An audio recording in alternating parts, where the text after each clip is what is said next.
Arrancando este último bloque y trayendo un poco a colación lo que mencionaba en el bloque anterior, ¿qué función cumple, Josué, los organismos internacionales en, puntualmente en la protección de estos estados que virtualmente perdieron su soberanía y que se encuentran vulnerables, ¿verdad? ¿Cuál podríamos decir que es la función del organismo internacional y haciendo una evaluación si esta función de protección de los estados vulnerables es efectiva o si los organismos están incumpliendo con su rol principal? ¿Cuál es tu visión al respecto? Bueno, los organismos internacionales tienen una función de establecer la paz, tanto entre las relaciones, entre los países entre ellos y como dentro de ellos mismos, de los estados. Por eso que las veces que hay conflictos, puede ser que sea un organismo regional que aparece y trata, se propone para encontrar una solución siempre pacífica entre los grupos o los estados que están en conflicto. Ahora, eh, eso resulta siempre de manera positiva o no. Sí, muchas veces logran resultados positivos, muchas veces no también. Porque, por ejemplo, en el caso de la ONU, podemos decir que, bueno, si la ONU no llega todavía a frenar todos esos conflictos que generan cada vez más, pero también, entonces, así no nos lleva al paraíso, pero también no, no, no No nos nos ponen en obliga el al infierno caos. tampoco. Claro. ¿Entendés? Entonces, sí, tienen una función bastante importante como para eh, establecer la paz, la tranquilidad entre los pueblos y de hecho esa es una de las funciones que tiene la ONU, bien escrita en su carta. Eh, no tenemos resultados muchas veces las culturas, muchas veces la naturaleza del conflicto, los grupos que están en conflicto.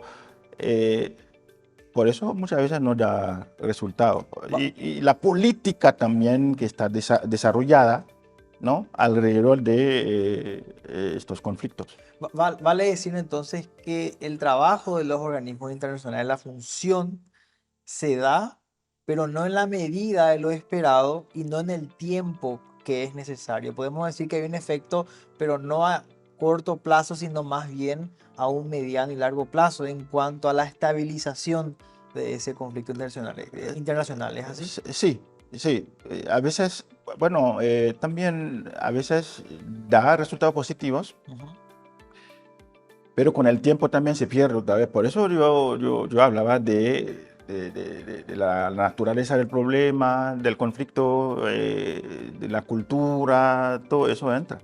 Por ejemplo, en el Medio Oriente, y siempre nosotros vemos que surgen conflictos, ¿no? Eh, hasta ahora no hay no hay una paz, ¿no? Y en el caso, por ejemplo, de Haití, que tuvo esos problemas de grupos armados, conflictos internos, se dio un resultado positivo, pero con el tiempo eso se borró otra vez y el país volvió a caerse en otros problemas mucho más graves.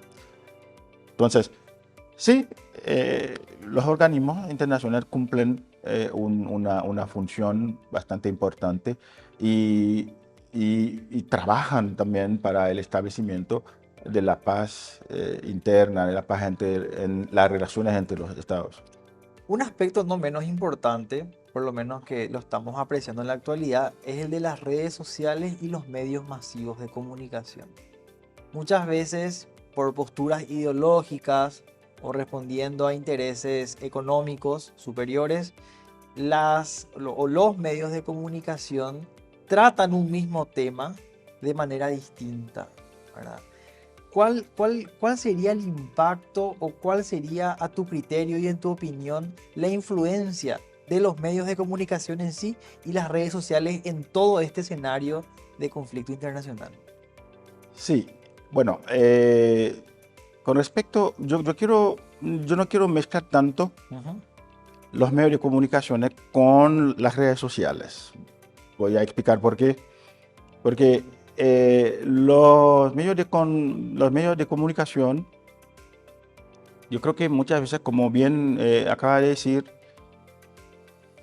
ellos no nos informan bien por los intereses que pueden tener. Entonces, ese derecho a la información no se respeta. Me explico. Sí. Y entonces, en este caso, con los medios de comunicaciones, como no tenemos las informaciones exactas, claras, correctas, entonces eh, perdemos ese derecho. Mientras que en el caso de las redes sociales, sí, eso puede acelerar el conflicto, puede también ayudar a frenarlo y también puede mantenerlo. ¿Por qué? Porque la comunicación pasa más rápido. Totalmente. Sí, la comunicación pasa más rápida y también porque se involucran casi todas las estratificaciones sociales, políticas, ¿no? Dentro del desarrollo del conflicto. Es muy fácil como enviar un mensaje a través de las redes sociales y que alcanza a todo el mundo de manera muy rápida. En ese sentido, y para ir cerrando un poco la emisión del día de hoy, escribiste un ensayo titulado Derecho Internacional, Guerra y Ética. Si nos podías comentar muy brevemente sobre qué trata, ¿verdad? Me parece muy interesante mencionarlo. Sí, como estábamos diciendo hace poco, es tener el ser humano en el centro y donde otra vez el ser humano se destruye a él mismo, otra vez.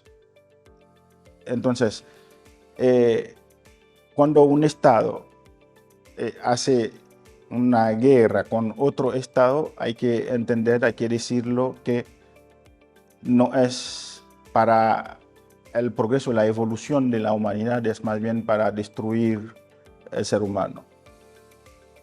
Y en el desarrollo de ese conflicto, nosotros como seres humanos o los que están en estos, que viven en estos países que están en conflicto, pierden sus derechos. Quiero agradecerte, Josué, realmente por habernos acompañado el día de hoy. Realmente el tema es apasionante y creo que amerita volver a invitarte para hablar de derechos humanos, ¿verdad? Entonces, muchas gracias por haber asistido el día de hoy. Bueno, muchas gracias también a vos y a todo el equipo. Y ojalá podamos volver a hablar otra vez, porque son temas muy importantes e interesantes y de que tenemos que hablar, como yo había dicho desde el Totalmente. principio.